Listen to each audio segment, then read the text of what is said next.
Good afternoon. I'm here with my guest, Kirk Etherton. And Kirk, what's your formal position with the Somerville Times, Somerville, the Boston National Poetry Festival? Well, I'm on the board of directors, and I end up doing a lot of things. I guess you'd say I'm a host, fundraiser, co-producer, performer. Those are okay. So let me ask you a few things. What is the history? Harris Gardner started out at Tapestry of Voices, which was an organization way back when, he venues, namely the Cemetery had a reading that I participated in. Many others did. Borders Books, which is no longer in Boston. He at the in Charleston at the old Charles Street Jail, the hotel that's at the. He's had issues there too. He's there too. So what made him want to have this poetry festival, if you remember? Well, he co-founded it with his partner, Lainey Seneschal, who's the first poet laureate of Amesbury. And they both felt that it was, they looked around the country, there were all these other cities, festivals to celebrate National Poetry Month. And given this city's extremely rich literary history, Harris particularly thought that it was really a shame and just not right that this city did not have a festival for National Poetry Month. And this predated the Mass Poetry Festival. Yes, it did by quite a bit. And Harris, I have to say, unfortunately, Harris can't join us today because he's getting over a very bad cold. I talked to him earlier today. One of the great things about Harris, he's a great guy. He's a fine poet. He's I think of him as being one of the underpinnings, the greater Somerville, if you will, poetry and arts community. He founded the Bagel Bards group with you, and that's a very excellent group and powerful force that I always enjoy. And once Harris gets a good idea into his, keep on plugging away until it happens, and that's how this festival. He's very persistent. Now, how long has the festival been around? This is going to be the 19th annual one. And how many years have you and Lucy been? Lucy, your wife, Lucy hosted a professor at Berkeley College here in Boston, and you and your wife been involved. Well, I first got involved maybe 8 or 9 years ago, and I did solve a bunch of problems one year. Well, it must have been about 7 years ago, 6 or 7 years ago. And at the end of the week, Harris would be on the board because he liked my poems. We got along well, and I seemed to know a lot of people who could help out in a pinch, whether it was funding or a new program or whatever it might be. So then Lucy got involved a couple of years later, and she is actually for a majority of the really innovative and new things that have turned it. Well, just as a transition, it was already a good festival, right? But I think you've added a lot. I think most people would agree that you added a lot to it to make it an even better festival. What innovations did you bring to the plate? Well, one thing is Harris wants to many of the great poets in this area as we can, and there's of course no way you could include them all. So the first thing was to have it had always been just on Saturday and Sunday at the library, and so we added an additional day afternoon of so-called keynote poets, 10 or 12 different particularly well-known poets. That helped to spread the program out a little bit. And then another innovation was this year it's happening on Thursday, just across the street. It's an evening of poetry, music, and dance, and that includes a lot of folks, Berkeley professors, along. Poetry is always in a conversation with other art forms, right? That's right. And so. Yeah. No, exactly. That's a good way to put it. And you look at someone like Leonard Cohen, who was famous as both a vocalist, lyricist, and also poet. Mm-hmm. A lot of people would consider people like Joni Mitchell, Bob Dylan, others of that caliber as poets, if close to poets, if not poets themselves. So I think it's nice to cast to net and to include to include music in the mix. Now, if I were an emerging poet and I wanted to read at the festival, an opportunity? Well, that's an excellent question, and the excellent answer is this year. I should mention the festival this Wednesday, April 3rd to April 7th, and our first open mic is actually going to be at Fisher College in the evening.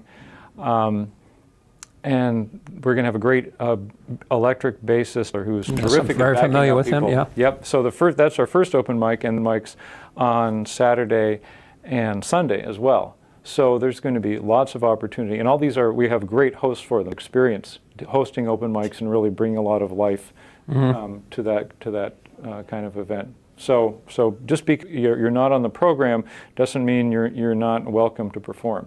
Mm-hmm. Yeah. Okay. So you hear that, everyone come out and read. Yeah. Now, let me ask you, so that's the Go Fish program? Is that the Fisher College? Yes. Lucy came up with that name. We were just tossing. We were there, and right. We have we have Ethan Mackler playing bass. I think he's a poet friend or two along as well, and there's a great woman I just met, Sarah, whose last name she's a terrific performance poet and even a songwriter and singer. And you can look it up by just going to the website, which is now Thea Hopkins. Yeah, she's. Yes. Oh yes, Thea Hopkins is going to be. This is going to be the second or third year that she's been in the festival. She's an award-winning Americana singer and songwriter, great guitarist, great vocalist. And now the arts editor of Ibbotson Street is Jennifer Matthews, a poet and performance artist, a poet and singer-songwriter. Right, she's going to be. Yeah. This is going to be her. Yeah, she's going to be her. And we're going to have another Somerville. I mean, let's talk about Somerville people since we're at Somerville Media Center. Jojo Lazar, who is going to be hosting. And she's a very accomplished burlesque and poet, and she's lectured for me. Who else from Somerville? Well, let's see. We have the one of our neighbors and a really accomplished poet, Bert Stern. I grabbed a few books on the way out the door. We have this wonderful book by Bert Stern. And our Ibbotson Street Press. Yes, What I Got for $1. Bert's an amazing poet. He's well into his 80s, but one of the best poets around. I believe this is the latest book by our latest city's poet laureate, Lloyd Schwartz, called Little Kisses. Lloyd is a fantastic guy, and you can often hear him on WBUR. He used to have a great poetry column in the Phoenix, which I got my Somerville Times. So the legacy continues. But there you go. Yeah. Who else from Somerville? Gloria Mindock, former poet laureate. Poet laureate, right, and wonderful publisher. It comes to mind that you're going to have a poet laureate panel, right? That's right, and Lloyd is going to be part of that. Zvi A. Sessling, poet line, is going to be there. A couple of former poet populists of Cambridge will be there as well, and a couple. Is that Jean Genet? I believe. Yeah. So the events at the Boston Commonwealth Salon, which is the Commonwealth Salon is in between the old and new wing, right, of the library. What's happening there? Well, that's where all the Friday afternoon, the so-called keynote poets, including perhaps the best-known person in the festival, the National Book Award winner, David Ferry. Right. It's an amazing guy. He's translator. Well into his 90s, right? Famous as both a translator, one of the most highly regarded poets in the world, and just a tremendously nice guy. So he will be there, and there's other people, including Fred Marchand and Kathleen Spivak, who's been a force on the scene in many capacities. Actually, Kathleen is going to be performing with Lucy on Saturday this year. I take that back. Maggie Dietz will be there. America's Favorite Poem Project years ago. Yeah, with Robert Pinsky. Yeah, that's a fantastic thing. Right, she did sometime, and she's a great poet as well. and Jennifer Barber, who's the Head of editor Salamander, Salamander Press at Suffolk University. Fred Marr, associated with Suffolk, started their creative writing program, and is also one of the best poets around. Now, let's say one wanted to have a poetry workshop. Would that opportunity rear its head? Well, that's an excellent question, Doug, because as you might know well, our friend Tom Daly, who's a teacher around, I've never taken a course with him, but I've talked to many people of all sorts who have taken his course, ranging from the younger folks to World War II veteran and hero Joe Cohen, who passed away not long ago at the age of 100. Yes, Tom Daly is going to be leading a poetry workshop. He's actually going to people will come and sign up at the library. They'll sign up. He's going to go take them to a place off-site, work on some poems, and then they're going to come back and read their improved poems. And everyone I've ever talked to said that there's no one better than Daly for taking good work and making it better. So that's going to be great. How many people? I mean, how many people can attend? I think the limit for the poetry workshop with Tom Daly is going to be around 8, I believe. Oh, okay. So how do you get in it? Well up in advance and sign up. And again, the easiest way is to go to look at the complete program and the timing to look at bostonnationalpoetry.org. You know, I'm really pleased because a good friend of mine, many people, and was the former Boston Poet Laureate. I'm going to be reading he passed away, unfortunately, last summer. Sam Cornett. And so I'll be reading poet. a tribute to him. That's right. A lot of people miss him. He used to run wonderful workshops and outreach. So we're going to have him in mind when we do. When I say board, I've been on the board since the beginning. Right. So we're going to have him in mind. And I noticed, actually, I think it was just maybe a couple you published in the Somerville Times in your column. There was a woman wrote a tribute poem. Yeah, Lynn Vitti. That was a very poem. That was a great poem. She read at a Sam Cornish reading at Newton Mobile Book Fair. There'll be another one in Cambridge later next. Well, invite her to the festival. Okay. Yeah. All right. Yeah, that would be, I'd love to hear that poem read. Now, what I was going to say. There's also my right. That's right. There's a panel on craft and publishing, and that will include of excellent local folks, and it will also include, as it did last year, in the group, a terrific guy who's a regular at the Bagel Bars group named Luke Salisbury. And he just has a new book coming out in May. I think it's Common Ground. It's called No Common War. No Common War. I've been reading it. It's an excellent book. It's a great book, yes. He used to teach at Bunker Hill. Well, he still does. He teaches at Bunker Hill. Bunker Hill, yes. And it's gotten great reviews. People think things like the best war novel in decades. It's gotten great reviews from a lot of Tracy Cater, Tim O'Brien, who wrote The Things They Carry, the great Vietnam novel. Yeah, a little suite of short stories. Yeah. So people who know great work know that this is great. I think I consider it personally. I read an early draft of it about 3 years, and Luke just wanted to get an opinion. He said, "What do you think of it?" And I said, "I think it's one of the great." He said, "Well, is there anything you'd change?" And I said, "I didn't even see a punctuation mark I changed." I think I saw a period out of place, but that was a proof copy. Right. That's right. But it's amazing. Yeah. There are people there's a number of great novelists, I think, who sort of managed to go just under the radar for some reason. I feel that Luke is one of those. He should be known around the world. There's really no finer novelist, in my opinion. And he's just a great guy, too. Yeah, absolutely. Very charismatic. So what do you want people to walk away with when they leave this festival? I mean, who's your audience? Our audience, I would like to say really everyone in the community, and I would like to add that I often say that just as there's that wonderful saying, it takes a village to. Right. By the same token, I feel that it takes a city like Somerville to help put on a great poetry festival, National Poetry Month Festival, but there are a number of terrific local businesses that really make a huge difference.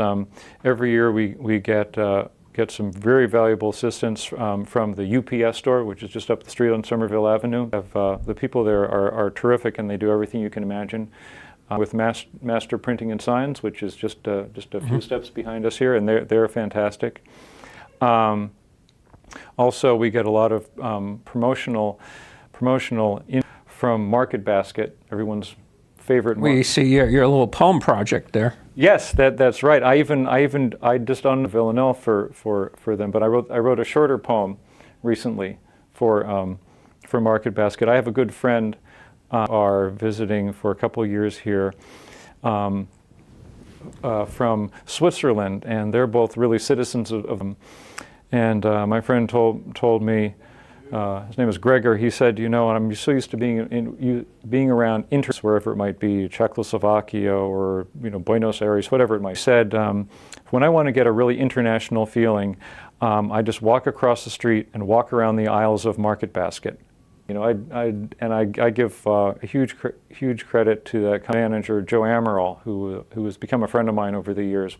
I talk about the importance of diversity, not as something to try to, I'll say, accept, but something that makes life. There's even diversity in the produce. Exactly. Section. Yeah, that's right. You walk in there. I'm talking about the food. No, in the food, right? Exactly. That's one of the great things about Market Basket. I was telling me the other day, someone comes up to me. He makes a point of spending a lot of time on the floor. If someone comes up to him and said, I know I need a so and so. This is because it's important for a popular dish in my home country of whatever it is, and. Joe may have never heard of it, but he said the customers want it. They're good. It's fun. You walk through that produce aisle and you have no idea what that is, but maybe there it is. There it is, and that's why. I mean, I learned from a friend of mine, a student, that in Nigeria the yam is really exalted, and they have pounded yam festivals and all this. Yeah, it's amazing. But anyway, yes, we do. So you got about 9 minutes or so to read some poems, maybe of your own or of some of the selected. Sure. Well, I would like to. One person. He's not a Somerville poet. He used to live just up the street, and he and his wife moved. Well, actually, he moved out to Salem. But he's one of the great readers who's Richard Hoffman. Richard Hoffman, right? This is from one of his great books. Also writes memoirs and fiction, all kinds of things. Mm-hmm. But this is from Gold Star Road. This is a short poem, but a wonderful poem called "Refugee." My wife Lucy actually did a fantastic job a couple of years ago of setting this to music, recorded and has been performed in a lot of places. It's really a poem, I would say, about human rights. So this is "Refugee" by. A man carries his door, the door of his house, because when the war is over, he is going home. Hang it on its hinges and lock it tight, while he tries a word for welcome. If his house is gone when he returns, he will around this door. If he cannot return, the door will remember the rest of the house, so he can build it again. And if he cannot go on, his door can be a pallet for his rest. Carry him, his shade from sun, his shield. Nice. It's a deceptively simple poem, but...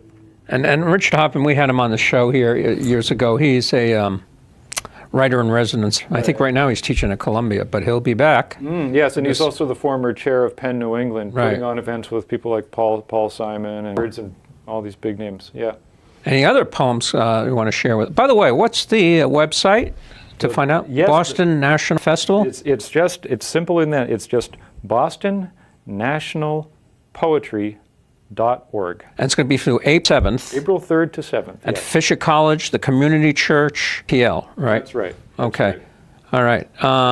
So lay on some other poems for us. Okay. We have your own, or? Okay. Well, here's I will read. This is a very short poem. Okay. That I was inspired about Market Basket, because when my wife and I bought actually across the street, just down the street from you, on School Street, we had no idea that we were going to be just about a minute's walk if we catch what I think is the only really great supermarket. It's fascinating. I make new friends every time I walk around there. And you always, where you end up spending significantly less than you expected. So it's sort of the opposite of the whole paycheck phenomenon. Right, like Whole Foods, yeah. Yeah, right. So this I call the City of Market Basket, by my friend who said, he got this international feel. Okay. The City of Market Basket. These aisles like avenues filled with produce products from everywhere. Look anywhere from here and there, finding what they're looking for and discovering something, even someone, new. Union Square, microcosm country of the world. And this place, a sort of, with our friend Mayor Amaral, let's say, out in front or behind the scenes, overseeing everything, we overlook nothing. Here in this self-contained United Nations business of essential, elemental diversity. Nice. Yeah. And pork chops on sale, I hear. And pork, that's right. Well, actually, and I was talking to a few months ago, and we'd talk about all kinds of things, and I was mentioning the poetry festival to him, and he said, Kirk understood poetry. Now, how would you define poetry? And I said, well, personally, there's a lot of poetry I feel that sort of over my head, or I don't quite, relate to it. So it's something that's comprehensible, and it tells a story, or it paints a scene, or it tells you something about a person. It let you know before, and it uses language in a somewhat out of the ordinary way. Heightened language. In a way, what's that? Language. That's a good way, right? Yeah. Heightened language in a way that helps to make a point, whatever that is. And he said, "Well, do you have an example?" And so I one of Robert Pinsky's poems that I've memorized. I forget if it was the Green Piano or Horn, which involves a saxophone. So then we were standing there in front of Market Basket. So I recite this poem, and a smile comes over Joe's face, and he goes, "Oh, now that's a great poem." I feel like I could just picture that scene, and the language that's really unusual, but I got the whole thing. He said, "All right." He said, "All right." So after that, I said, well, how about if we set up this little corner here? It's up in the front on one side, where you push the baskets in, the shopping carts. And so I've been typing up in a couple poems every month, such as this little one that I just read, and including a little note on the back. Yeah, I think I saw that the other day. Yeah. So I'm including more. I just put out a short one by a wonderful. Well, you have a book coming out soon yourself. That's true. Yes. Yes. A book came out before called "From Somerville to Somewhere Else," and now I also have another one coming out, "Diving for Stones," which is sort of a metaphorical kind of thing, but it also it would explain, if people are wondering what this stone is doing. This is actually a poem on the bottom of Walden Pond. This was from 22 feet down. And I like to go swimming in Walden Pond and just wearing goggles and a swimsuit and take a breath of air and dive down to the bottom for some reason. And you were featured on public radio. I was actually, I was at a party up the street on School Street where we live, and I went dressed as I dressed when diving down to the bottom of Walden Pond, and I was carrying, I think it was this rock, and wearing goggles. And there was a woman there. She said, "What are you?" And I said, "Well, I'm dressed as one of myself, the one who likes to go down and get stones and wrap them up." It's really interesting. And then later on, she sent me an email, and it turns out her name was Tristan Simini, and she was a producer for WGBH Radio. And she said, "Well, I'd like to do a piece on you because I thought art and the fact that you do this odd thing was very interesting." So we spent the afternoon, and I actually dove down and brought her with 20 feet of twine, and then I wrote a poem about it too. So maybe I'll read that in the festival. Yeah. What do you think the future of the festival? The future of the festival, I think, is increasing diversity. Sometimes for people see diversity only as a matter of a shade of skin, whatever, which is essential and elemental. And what I like about it, the festival, is we're including people from all different countries, from all different traditions. We have all different ages. We have into his 90s, I believe. Madeline, my neighbor Madeline, will make an appearance. I hope. She just turned 7 years old, and she'll probably be writing and performing another original song. We even have from the University of Alabama, a woman, Sarah Perkle Hughes, is a fantastic. Happened to be in town last year.